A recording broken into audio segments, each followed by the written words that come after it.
Sabda TV. Assalamualaikum warahmatullahi wabarakatuh.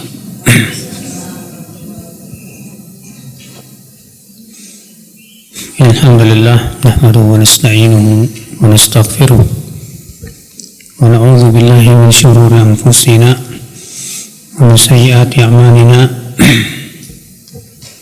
Man yahdihillahu fala mudilla lahu wa man yudlil fala hadiya lahu. Wa asyhadu an la ilaha illallah wahdahu la syarika lahu wa asyhadu anna Muhammadan abduhu wa rasuluh. Qala Allah Ta'ala fi kitabihil karim, ya ayyuhalladzina amanu taqullaha haqqa tuqatih wa la tamutunna illa wa antum muslimun, amma ba'd. Kita lanjutkan ibu-ibu dan bapak sekalian. Terakhir sampai kaidah berapa ya? 19 Ustaz. Sekarang 20. Betul. Kaidah yang ke-20, al-asbabu mu'assiratun bidzatiha. Ini masih berhubungan dengan kaidah yang ke-19. Yang kaidah ke-19 mengatakan kullu man ittakhadha sababan lam yadulla alaihi syar'un wala qadrun fasyirkun asghar. Wa ini taqadahu al-fa'il bidzatihi fasyirkun akbar. Setiap orang yang mengambil sebab yang tidak pernah ditunjukkan oleh syariat, tidak pula qadar, maka itu syirik kecil. Dan jika dia meyakini bahwa sebab itulah yang melakukannya, maka itu menjadi berubah menjadi syirik besar. Iya. Nah, kemarin sudah kita bahas tentang sebab yang tidak ditunjukkan oleh syariat. Contoh misalnya ibu-ibu sekalian memakai jimat sebagai sebab untuk keselamatan dari bala. Kalau misalnya dia punya keyakinan bahwa yang menyelamatkan saya dari bala itu ya Allah, tapi jimat ini hanya sebatas sebab saja. Jadi orang pakai jimat dengan keyakinan bahwa jimat ini ya tidak bisa menolong saya, tapi ini cuma sebab. Yang menolong saya cuma Allah. Maka pada waktu itu ini masuk dalam syirik kecil. Ya, masuk dalam syirik kecil. Kenapa? Karena Allah dan Rasulnya tidak pernah menjadikan jimat sebagai sebab. Mungkin pula terkadang anak kecil suka digantungin kalung, benang di sini, sebut dengan tamimah, yang untuk menolak bala supaya nggak sakit atau supaya tidak terkena penyakit ain dan yang lainnya.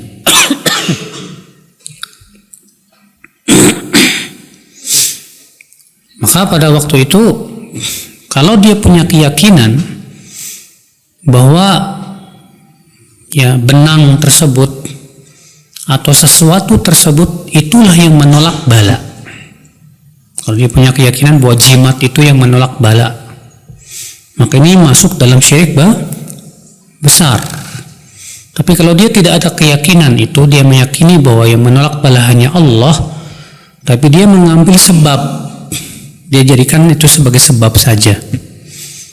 Orang Indonesia nyebutnya dengan istilah cuma syariat doang. Ya, padahal hakikatnya sebab, ya. Maka ini masuk dalam syirik kecil. Iya. Dalil yang menunjukkan kepada kaidah ini apa? Dalilnya itu tentang Nabi Shallallahu Alaihi Wasallam bersabda di suatu subuh yang malamnya terjadi hujan, Atadruna madza qala rabbukum? Tahukah kalian apa yang difirmankan oleh Rabb kalian? Kata mereka, Allah dan Rasulnya lebih tahu. Kata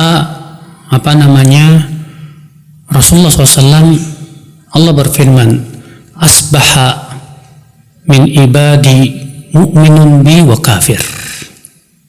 Di waktu pagi ini ada hamba-hambaku yang beriman kepadaku dan ada yang kafir. Wa amma man qala mutirna bifadlillahi wa rahmatih fadzalika mu'minun bi wa kafirun bil kaukab. Adapun orang yang berkata bahwa kita dihujani dengan karunia Allah dan rahmatnya, maka ia beriman kepadaku dan kafir kepada bintang-bintang. Wa amma man qala, adapun orang yang berkata mutirna binau'i kada wa kada, kita dihujani dengan sebab adanya bintang ini dan itu, maka dia telah kafir kepada Allah dan beriman kepada bintang-bintang. Kalau dia meyakini bahwa bintang-bintang itulah yang menurunkan hujan, maka ini syirik besar. Tapi kalau dia meyakini bahwa yang menurunkan hujan itu Allah, lalu dia meyakini bahwa bintang itu hanya sebab, maka ini syirik kecil. Kenapa? Karena syariat tidak pernah, Allah dan Rasulnya tidak pernah menjadikan bintang sebagai sebab turunnya hujan. Paham tidak ibu-ibu dan bapak? Paham kaidah ini? Itu kaidah yang ke-19 ya. Nah, di kaidah yang ke-20 di sini beliau mengatakan al-asbabu mu'thiratun la bidzatiha. Al-asbabu mu'thiratun la bidzatiha. Bahwa sebab-sebab itu bisa memberikan pengaruh, tapi tidak dengan sendirinya. Kata penulis buku, wa hadza madhhabun wasatiyun baina musyrikiyatil asbab alladzina ya'taqidun anna as-sababa yufidu li atharuhu bidzatihi. Ini merupakan keyakinan yang tengah-tengah, kata beliau, antara keyakinan kaum musyrikin yang meyakini bahwa sebab itulah yang melakukan perbuatan itu. Orang musyrikin meyakini bahwa sebab ini bisa melakukan tanpa izin Allah. Dan ini merupakan syirik rububiyah akal Islam. Wa baina mu'attilatil asbab, dan antara kelompok yang mengatakan bahwa sebab itu tidak memberikan pengaruh sama sekali.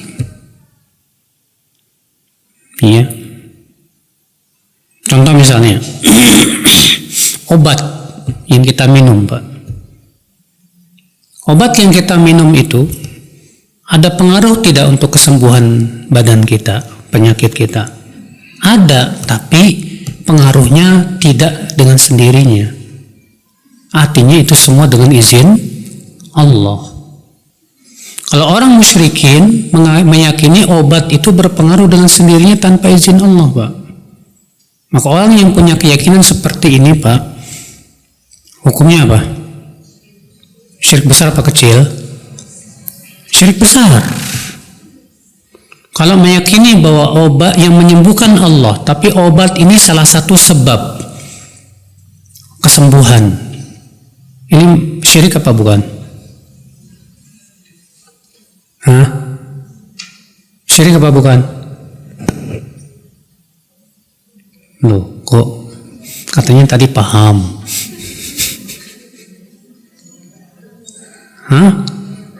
Kaidah 19 tadi apa?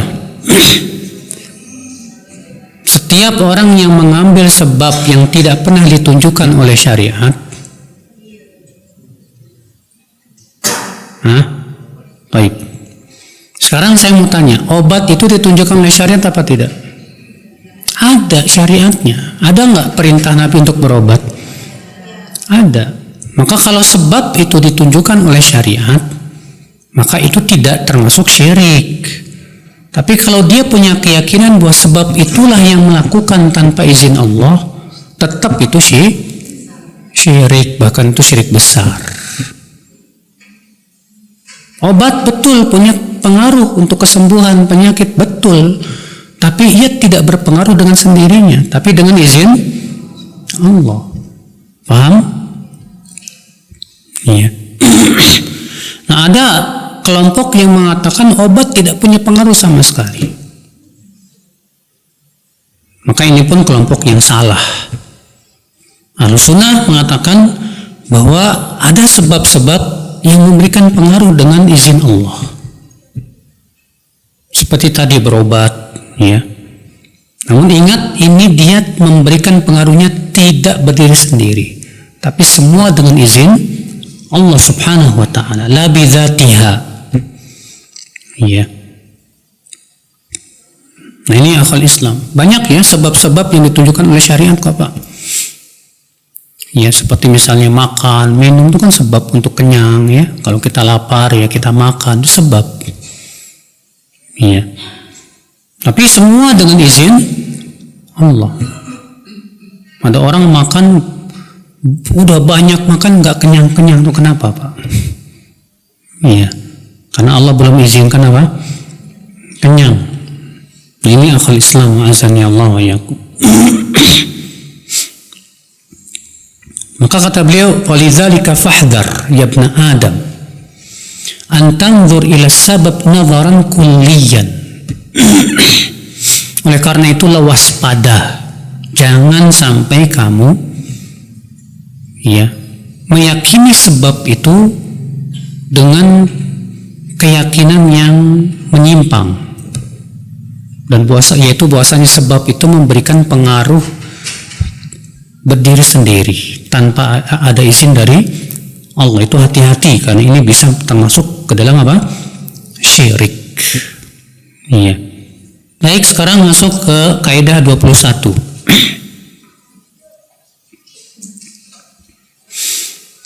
Allah Azza wa Jal huwal mu'athir al-mutliq at-tam bidzati. Allah Subhanahu wa ta'ala dialah yang memberikan pengaruh al-mutliq ya, atau al-mutlaq, al-mu'athir al-mutlaq, maaf. Dialah Allah pemberi pengaruh yang bersifat mutlak, at-tam bidzati, yang sempurna dan berdiri sendiri. Ya, artinya maksudnya kata beliau, yakni annahu huwa azza wa jal man yu'athir bi nafsi istiqlalan wa yuqaddir huduthahu biduni iznin min ahadin. Artinya Allah lah satu-satunya zat yang bisa memberikan pengaruh tanpa harus izin yang lain. Kalau hamba, siapapun makhluk, kalau Allah tidak izinkan tidak mungkin, Mbak. Tapi Allah, dia berbuat dengan kehendak Allah tanpa harus izin siapapun juga. Iya. Bahwa mustaqillu bit tasarruf, maka Allah yang berdiri sendiri dalam melakukan segala sesuatu. Al mustaqil bit ta'thir, Allah yang berdiri sendiri dalam memberikan pengaruh.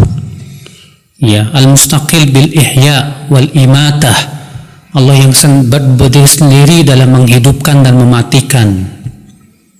Ya. Allah yang membela seorang hamba, menolong seorang hamba.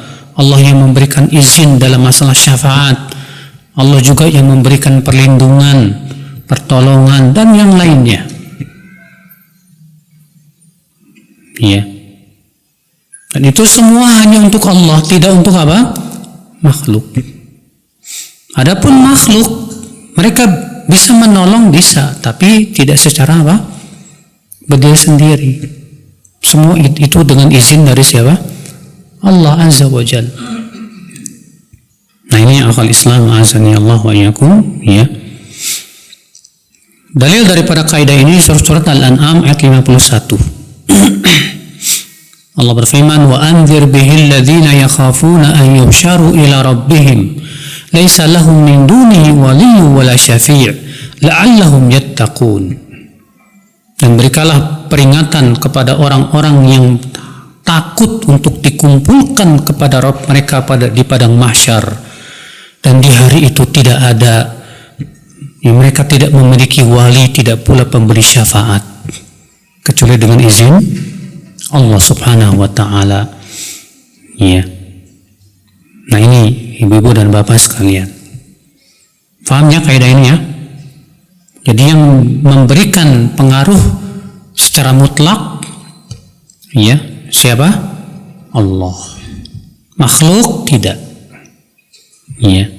Kaidah 22.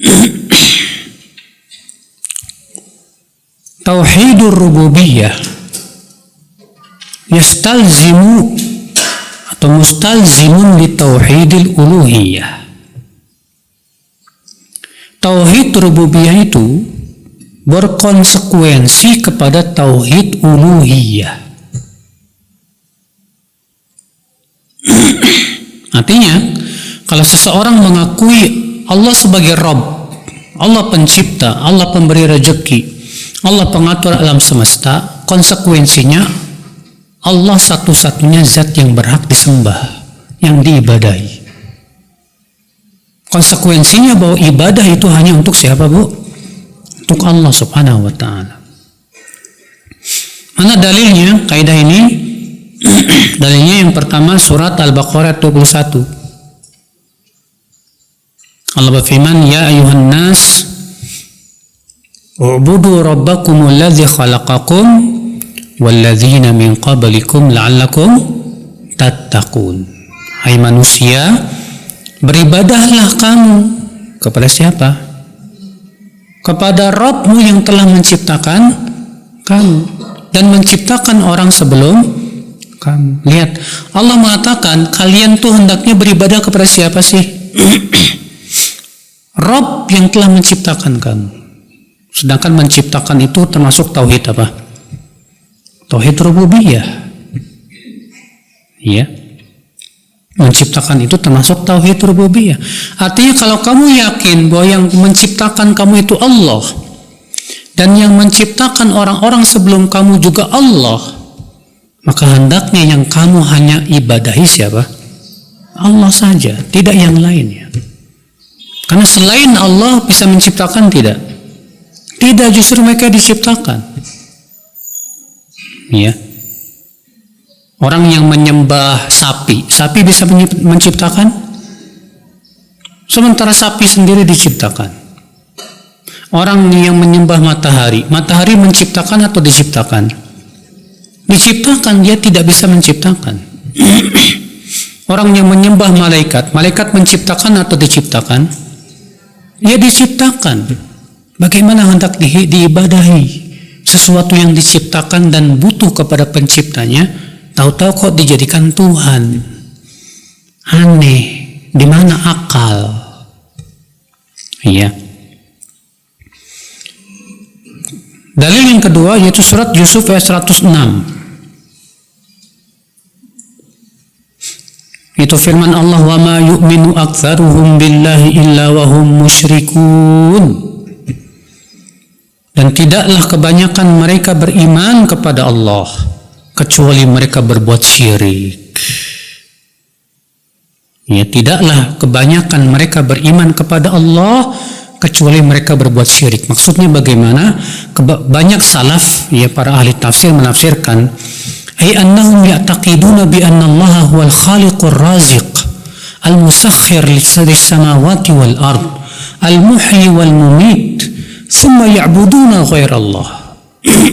Artinya, mereka meyakini Allah yang menciptakan langit dan bumi, Allah yang memberikan rezeki, Allah yang mengatur alam semesta. Mereka yakin itu, Pak.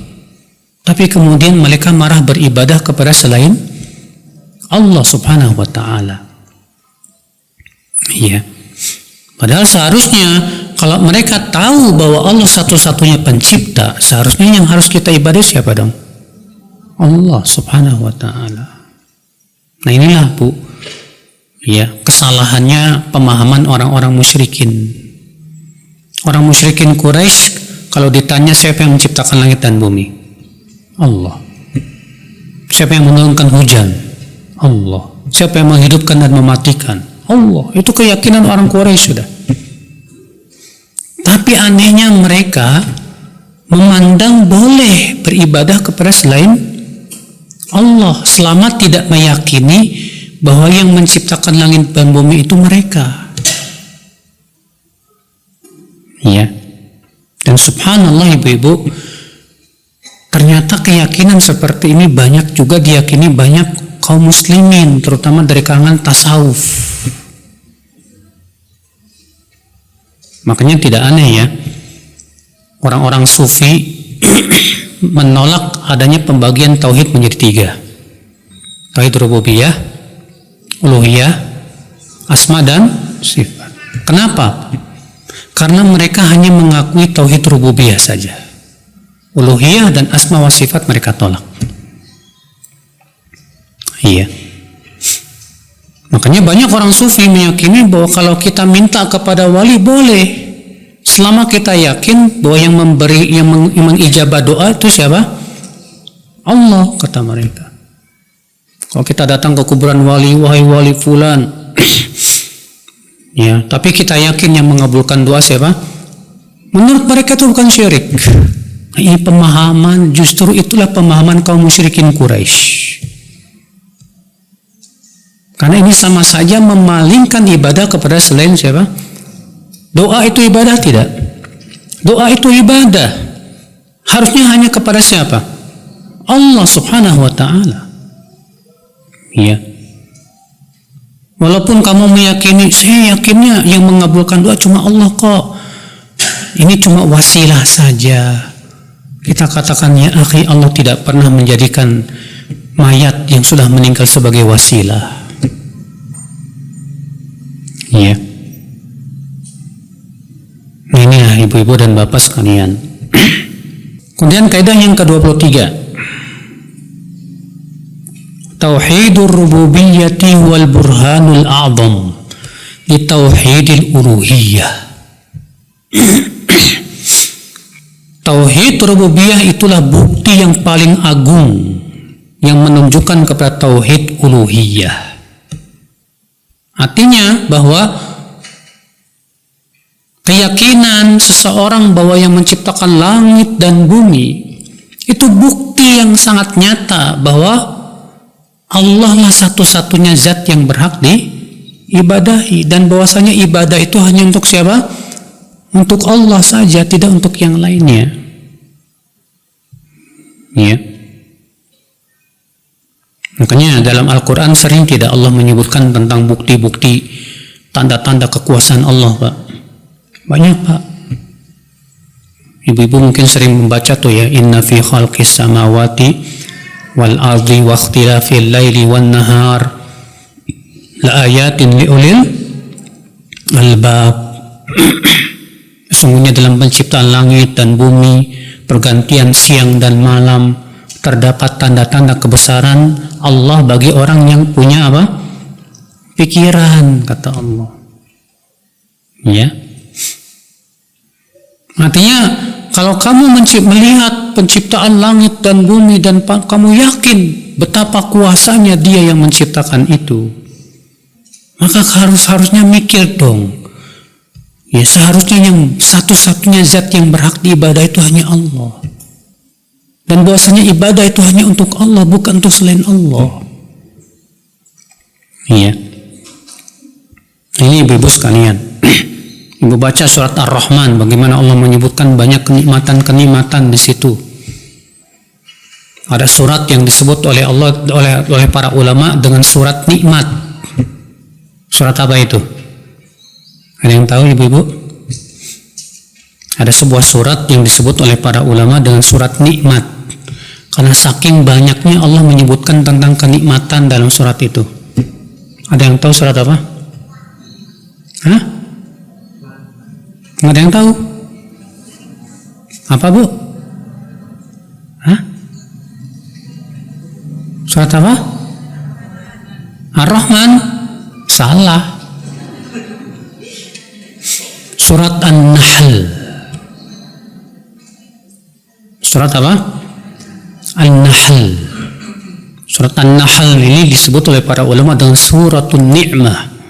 Karena saking banyaknya Allah menyebutkan di situ kenikmatan-kenikmatan yang Allah berikan kepada manusia. Iya. Baca oleh ibu di situ dalam surat An-Nahl. Iya. Untuk apa Allah mengingatkan itu semuanya, Pak, Bu? Supaya kita ingat bahwa yang menciptakan itu semua siapa? Allah. Yang memberikan itu semuanya Allah. Berarti konsekuensinya apa dong? Konsekuensinya ibadah kita pun hanya untuk Allah, tidak untuk selain Allah Subhanahu wa ta'ala. Doa kita hanya untuk Allah, tawakal kita hanya untuk Allah, minta tolong juga hanya kepada Allah, minta bantuan, istighotsah dan yang lainnya hanya untuk siapa? Allah, tidak untuk yang lain. Iya. Paham ibu-ibu? Kaidah yang ke-24. Salbu khasaisir rububiyah anil ma'budat dalilu butlani ilahiyatiha. Au taqul dalilu butlani ibadatiha.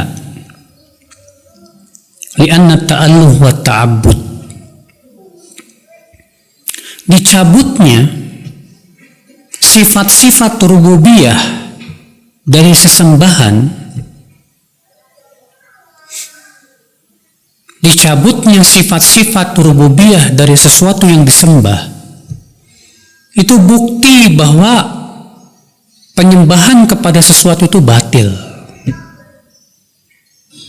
Penyembahan kepada sesuatu itu apa?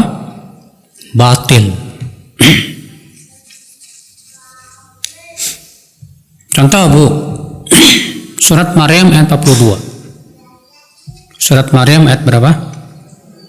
42. Allah berfirman, lima ta'budu ma la yasma'u wa la yubsiru wa la yughni 'anka syai'a. Ini Nabi Ibrahim sedang menasihati ayahnya, karena ayahnya itu tukang bikin patung. Dia yang bikin patung terus nyembah patung. Paham tidak? Apa kata Nabi Ibrahim kepada bapaknya? Kenapa kamu ibadahi sesuatu yang tidak bisa mendengar, tidak bisa melihat, dan tidak bisa memberi manfaat sama sekali buat kamu? Lihat, Allah mencabut di situ sifat-sifat rububiyah. Ini yang kamu sembah ini nggak bisa dengar, nggak bisa melihat, tidak bisa membela kamu, tidak bisa menolong kamu. Masa yang kayak ginian berhak disembah sih, gimana sih?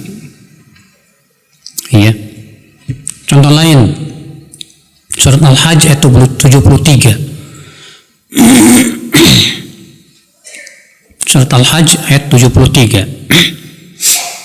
Wa iyaslubhumudz dzubabu syai'an la yastanqidhuhu min dha'ufat talib wal matlub. Ketika Allah mencela orang-orang yang menyembah patung, menyembah selain Allah itu. Iya. Allah mengatakan dalam surat itu, wa iyaslubhumudz dzubab, kalau ada lalat menempel di patung itu,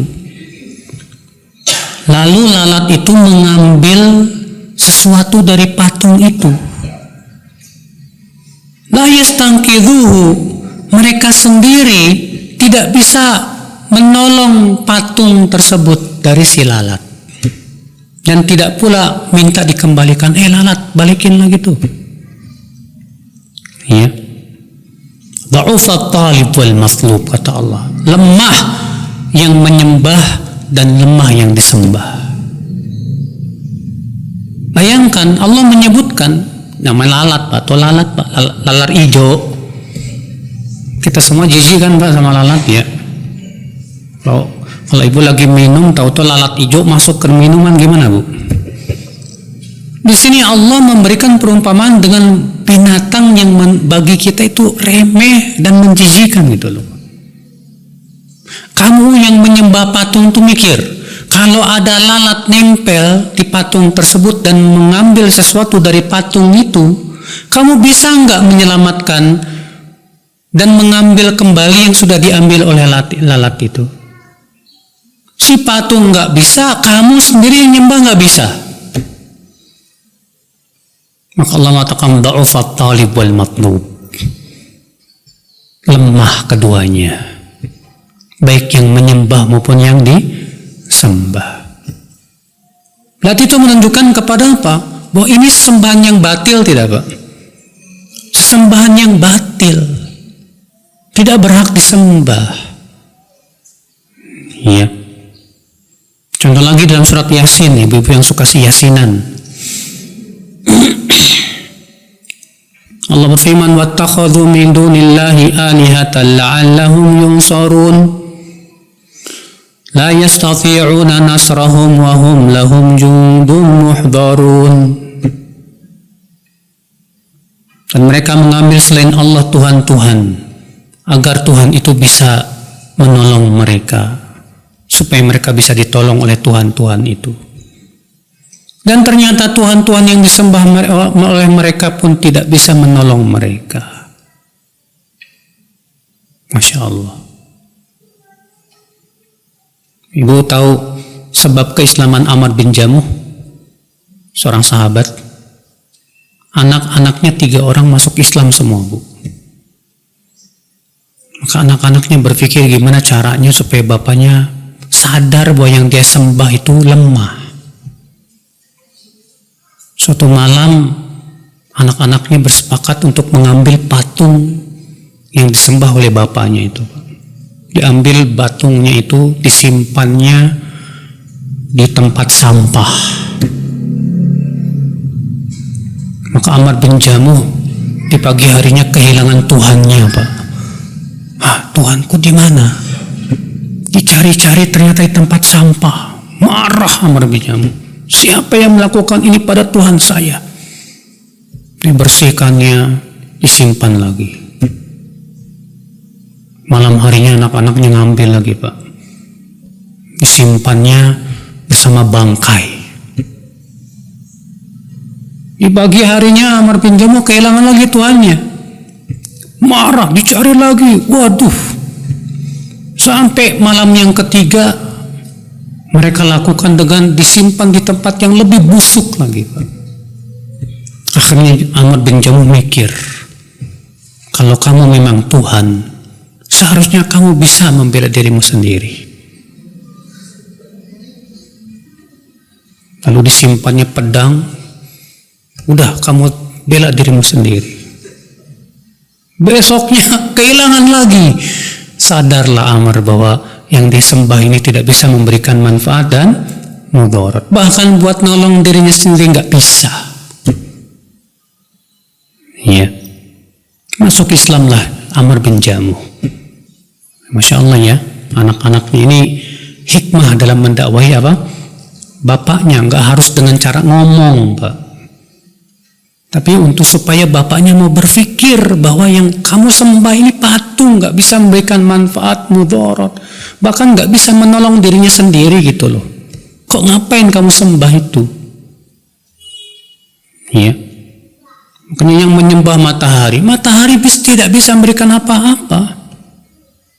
Dia cuma terbit, terbenam, terbit, terbenam. Demikian tiap hari mengikuti peraturan penciptanya. Iya. Kalau orang yang menggunakan akal pikiran, insya Allah sadar bahwa itu semua makhluk yang lemah tidak bisa memberikan manfaat dan mudarat. Nah, kaidah ini bermanfaat banget, Bu. Apa kaidah ini? Ya, bahwa mencabut sifat-sifat rububiyah dari sesuatu yang diibadahi itu bukti akan kebatilan peribadahan kepada sesuatu tersebut. Artinya yang disembah selain Allah ini tidak memiliki sifat-sifat rububiyah gitu loh. Sifat rububiyah itu contohnya apa tadi? Menciptakan, menghidupkan, mematikan, memberi rezeki, menolong, ya. Ini semua tidak ada pada mereka. Maka bagaimana hendak disembah sesuatu yang sama sekali tidak bisa memberikan manfaat dan mudarat? Nah, ini dia. Ya, maksudnya begitu ibu-ibu sekalian. Baik, kita masuk ke kaidah yang ke-25. La yasihul imanu birrububiyah illa bi isbatil qada wal qadar. Iman kepada tauhid rububiyah tidak sah kecuali dengan mengimani takdir yang baik maupun yang buruk. Iman kepada tauhid rububiyah tidak sah kecuali dengan mengimani apa? Takdir. Menetapkan adanya takdir. Kenapa ibu-ibu? Karena takdir itu merupakan sifat rububiyah Allah. Ya. Takdir itu merupakan sifat apa? Rububiyah Allah. Allah mentakdirkan si fulan kaya, si fulan miskin. Ya. Itu semua adalah konsekuensi dan sifat daripada rububiyahnya Allah Subhanahu wa ta'ala. Allah mentakdirkan segala sesuatu sampai hari kiamat.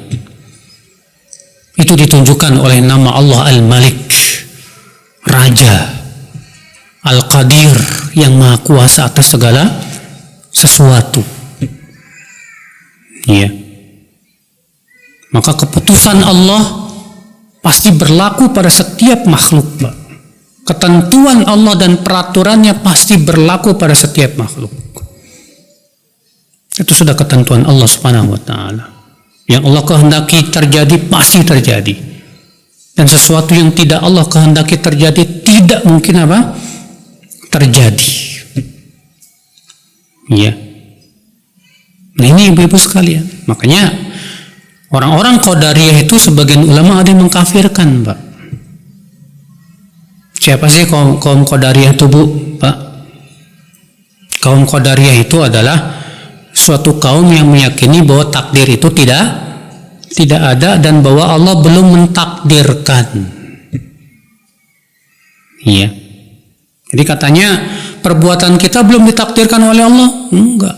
Yang menciptakan perbuatan kita ya kita sendiri, bukan Allah. Makanya Rasulullah menyebut orang Qadariyah sebagai apa, Bu? Majus hadhil ummah, majusinya umat Islam. Apa persamaan Majusi dengan Qadariyah? Majusi punya keyakinan yang menciptakan kebaikan itu adalah cahaya dan yang menciptakan keburukan itu kegelapan. Qadariyah mempunyai keyakinan yang menciptakan kebaikan itu Allah, sedangkan yang menciptakan keburukan itu adalah manusia, bukan Allah. Inilah persamaan antara Majusi dengan kaum apa? Qadariyah. Yang menciptakan keburukan siapa? Allah. Namun yang berbuat buruk siapa? Manusia. Manusia yang berbuat buruk, bukan Allah yang berbuat apa? Buruk. Ya. Nah, ini ibu-ibu sekalian. Makanya takdir menunjukkan kepada sifat rububiyah Allah, tauhid rububiyah, yang menunjukkan akan kudratullah al-balighah, kekuasaan Allah yang luar biasa. Siapapun manusia tidak mampu menolak kehendak Allah. Kalau Allah berkehendak kita sakit, walaupun kita berada di dalam ruangan yang sangat steril sekalipun, Bu, tetap Allah pasti berikan sebab-sebab untuk kita sakit, Pak. Kalau kita Allah sudah takdirkan mati ajal, ya, walaupun kita diam di rumah, tetap bakalan meninggal dunia. Karena sebagian orang terkadang, Pak, ada yang takut naik pesawat, takut jatuh. Kenapa takut naik pesawat, takut jatuh? Naik mobil takut tabrakan. Naik kapal takut tenggelam. Emangnya kamu akan selamat dari takdir Allah, Pak? Saya mau naik mobil aja, saya takut naik pesawat. Kalau takdirkan mati ya mati, ketiban pesawat. Ya, bagi Allah mudah. Kalaupun Allah belum takdirkan mati, lalu pesawatnya jatuh, nggak bakalan mati. Iya, semua itu ngikutin ketentuan siapa? ketentuan Allah subhanahu wa ta'ala. Tidak ada yang bisa menolak ketentuan Allah sama sekali. Walaupun tetap kita Ahlussunnah punya keyakinan bahwa manusia pun diberikan oleh Allah kemampuan, Pak, dan kehendak. Ini bedanya dengan kaum Jabariyah. Kalau Jabariyah mengatakan semua sudah ditentukan oleh Allah, semua sudah ditakdirkan oleh Allah, tapi manusia tidak punya kehendak dan kemampuan. Sehingga konsekuensinya menurut orang Jabariyah, pelaku maksiat tidak berhak diadab. Kenapa katanya? Karena dia berbuat maksiat kan sudah takdir Allah, yang nggak boleh disalahin dong. Dan kaum Jabariyah ini Pak lebih buruk daripada kaum Qadariyah, walaupun dua-duanya buruk. Kalau Qadariyah menolak adanya apa? Takdir, dan masih mengimani adanya syariat, masih ada mengimani adanya siksa dan pahala, bahwasanya Allah berhak untuk menyiksa orang-orang yang zalim dan memberikan pahala orang-orang yang taat. Tapi orang Qadariyah mengatakan bahwa manusia berbuat baik, berbuat kezaliman bukan ketentuan dari Allah, tapi ketentuan dari manusia itu sendiri. Kalau Jabariyah lebih buruk lagi. Orang yang zalim, orang berbuat maksiat gak berhak diberikan sanksi. Kenapa kata mereka? Karena itu sudah takdir Allah. Jadi Fir'aun sesat, Allah yang nyesatin. Fir'aun gak salah. Iblis sesat, Allah yang nyesatin. Allah gak salah. Jadi menurut mereka yang zalim siapa? Allah. Yang zalim itu Allah. Makanya ini keyakinan yang banyak diyakini para penganut setan, Pak. Ada penganut setan nggak, Pak? Satanik gitu, Pak. Yang mereka mengklaim mereka pembela setan. Di Brazil itu malah dirayakan, Pak. Penganut setan banyak itu, pembela setan.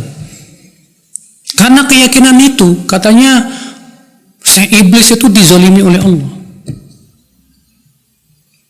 Ya, ini kaum Jabariyah nih, Pak. Tapi Ahlussunnah wal Jamaah mengatakan memang betul semua sudah takdir Allah, sahih. Tapi ingat, manusia pun diberikan oleh Allah kemampuan. Manusia pun diberikan oleh apa? Kehendak. Dan itu ya sangat masuk di akal kita, Pak. Saya berikan contoh, kalau kita lapar, cari makan nggak? Atau kita diam saja kalau takdirkan kenyangnya kenyang? Gak mungkin. Akal mana orang yang mengatakan seperti itu? Kalau misalnya ibu ya pas lampu merah diserobot, tahu sama polisi stop. Kenapa, Bu? Udah takdir, Pak. Kira-kira polisi menerima nggak hujah seperti ini? Gak bakalan menerima itu polisi. Ya. Kalau ada pencuri nyolong kemudian mengambil harta ibu, setelah itu pencuri dengan enaknya berkata, Bu, ridho dengan ketentuan Allah, ya ini udah takdir. Siapa yang akan ridho? Pasti ibu marah, enak aja. Nah, orang Qadariyah itu orang yang nyolong, udahlah, itu sudah takdir Allah. Sehingga akhirnya orang yang korupsi, orang yang maling, orang yang membunuh tidak berhak diberikan sanksi katanya. Karena sudah takdir Allah. Ini lebih buruk daripada kaum Qadariyah. Iya. Paham tidak, Bu? Iya. Namun sekali lagi ingat ya, takdir itu bukan untuk dipikirkan. Karena memikirkan takdir itu sama saja memikirkan rahasia Allah. Iya. Susah kita untuk memikirkan rahasia Allah, Bu. Jadi yang kita pikirkan apa dong? Yang kita pikirkan amalan kita sendiri aja. Salat kita udah benar belum? Bacaan Quran kita udah bagus belum? Perintah-perintah Allah sudah kita jalanin belum? Larangan-larangan Allah sudah kita tinggalkan belum? Itu yang kita pikirkan. Ya, takdir bukan untuk dipikirin, tapi takdir itu untuk dicari. Kita berusaha untuk mencari takdir yang baik. Kalau kamu pengen jadi orang kaya, apa dong yang harus kamu lakukan? Usaha, cari rezeki. Ya. Itu namanya kita berusaha mencari. Ya. Paham Ibu-ibu? Tapi boleh kita beralasan dengan takdir dalam perkara apa? Dalam perkara yang itu di luar kemampuan kita. Contoh, Ibu kena sakit dan sakit di luar kemampuan kita. Kita sudah berusaha bagaimana supaya sehat dan yang lainnya. Tapi qadarullah kita sakit, boleh nggak kita katakan ini sudah takdir Allah? Gak masalah. Tapi dalam perkara yang kita mampu melakukannya, mampu kita menjalankan perintah Allah, mampu kita meninggalkan larangan Allah, kemudian kita berbuat maksiat lalu seenaknya berkata ini udah takdir Allah? Bukankah kamu sudah mampu, diberikan oleh Allah kemampuan untuk meninggalkan maksiat, kok kamu lakukan juga? Seenaknya kamu mengatakan ini sudah takdir Allah? Iya. Nah ini ibu-ibu sekalian, paham Bu? Dan ini beriman kepada takdir ini merupakan ya masuk dalam iman kepada apa? Rububiyah. Karena Allah di antara makna rububiyahnya adalah al-qudrah, yang maha kuasa atas segala sesuatu. Di antara makna rububiyah apa Pak? Ya, al-mudabbir, yang mengatur segala sesuatu. Maka Allah punya aturan, punya peraturan dan ketentuan kepada hamba-hambanya. Iya. Kaidah yang ke-26, isbatu fa'ilin mustaqillin yatanafa ma'al imani birrububiyah. Menetapkan atau meyakini adanya yang berbuat dengan sendirinya tanpa izin Allah, meniadakan keimanan terhadap rububiyah Allah. Menetapkan atau meyakini adanya yang berbuat dengan sendirinya tanpa izin Allah, ini meniadakan keimanan kepada rububiyahnya Allah subhanahu wa ta'ala.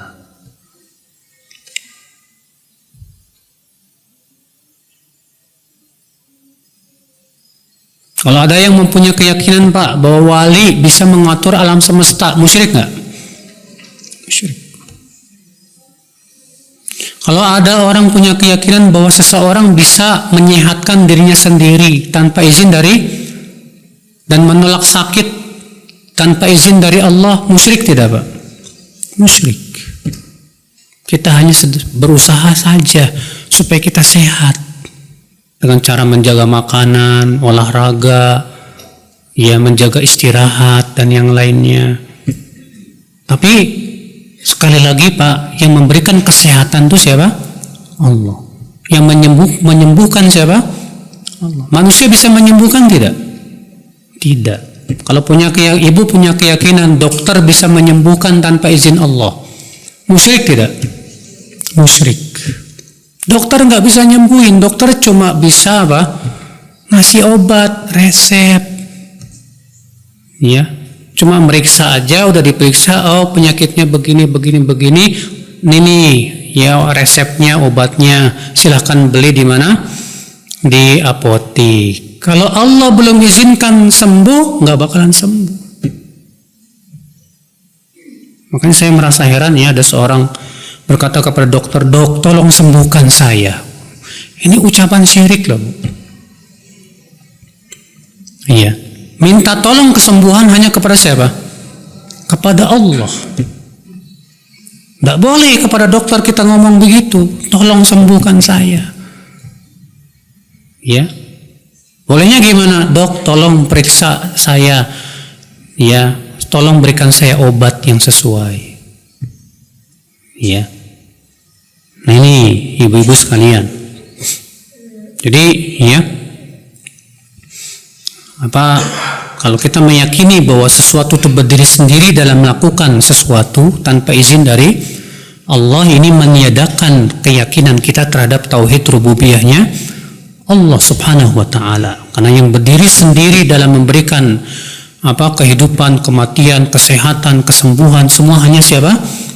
Allah subhanahu wa ta'ala. Makhluk nggak bisa. Makhluk nggak bisa.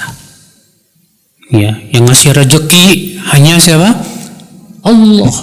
Walaupun seseorang misalnya berusaha nyari rezeki, kalau Allah belum takdirkan, belum Allah berikan, tidak akan dapat, Pak. Ya. Kaidah yang ke-28.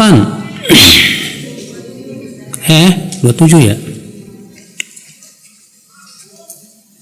Subutu ta'siril asbabi bidzatiha yatanafa ma'ar rububiyah. Meyakini bahwa sebab itu memberikan pengaruh dengan sendirinya meniadakan tauhid rububiyah. Meyakini bahwa sebab itu berpengaruh dengan sendirinya tanpa izin dari Allah, ini meniadakan tauhid rububiyah. Dan ini sebetulnya masih sudah disebutkan ya pada kaidah 19 dan 20. Iya. Namun di sini beliau lebih menegaskan lagi Pak Bu, bahwa tidak akan suatu sebab itu berpengaruh kecuali dengan izin siapa? Allah. Dan tidak boleh kita punya keyakinan bahwa sebab itu bisa berpengaruh dengan sendirinya, nggak boleh. Iya. Ini tidak diperbolehkan ya Ibu sekalian. 28. Ar-Rabbu mu'arrafan mutlaqan la yutlaqu illa 'ala Allah azza wa jalla. Nama Rabb kalau itu pakai alif lam dan dimutlakan, itu hanya untuk Allah saja. Ar-Rabb pakai alif lam, Ar-Rabbu ini hanya untuk siapa? Allah saja, tidak untuk makhluk. Ya. Adapun kalau untuk makhluk boleh, tapi tidak boleh berbentuk seperti tadi. Tapi diidofahkan, disandarkan. Contoh, Rabbul Bait. Karena Rabb dalam bahasa Arab artinya apa, Pak? Rabb dalam bahasa Arab artinya pemilik. Rabb dalam bahasa Arab artinya apa? Pemilik. Ya. Maka kalau kita katakan Rabbul Bait, pemilik rumah, boleh, nggak masalah. Kalau misalnya ibu nanya ini pemilik rumah ini siapa, dalam bahasa Arabnya apa? Man Rabbul Bait. Siapa pemilik rumah ini? Ya. Siapa pemilik unta ini? Man Rabbul Ibil. Siapa yang punya mobil ini? Man Rabbus Sayyarah. Ya, artinya pemilik apa? Nah, kalau ini buat makhluk boleh. Demikian pula sesuatu yang tidak mungkin dimiliki oleh makhluk hanya untuk Allah saja. Contoh, Rabbus Samawati wal Ard. Pemilik langit dan itu hanya siapa? Allah saja. Iya. Nah, tidak boleh. Maka dari itu tidak boleh misalnya ibu punya anak namanya apa? Namanya Robi. Namanya Robik Firly. Waduh. Siapa nama kamu? Robik Firly. Robi itu artinya Tuhanku. Ada dalam bahasa Arab namanya Robi. Pakai ro, ba, ya, ain. Robi itu artinya apa? Musim semi. Ya, Robi namanya. Ya, orang Indonesia terkadang nggak bisa ain, Pak, jadinya namanya Robi. Padahal ain akhirnya Robi gitu. Ya. Adapun Rabb hanya untuk siapa? Allah Subhanahu wa taala. Ar-Rabb. Ya. Baik, saya kira cukup dulu Bu sampai kaidah 28. Insyaallah kita lanjutkan pada kaidah 29 pada pertemuan yang akan datang. Kita tutup sampai di sini. Subhanakallah bihamdik asyhadu an la ilaha illa anta astaghfiruka wa atubu ilaik. Wassalamualaikum warahmatullahi wabarakatuh.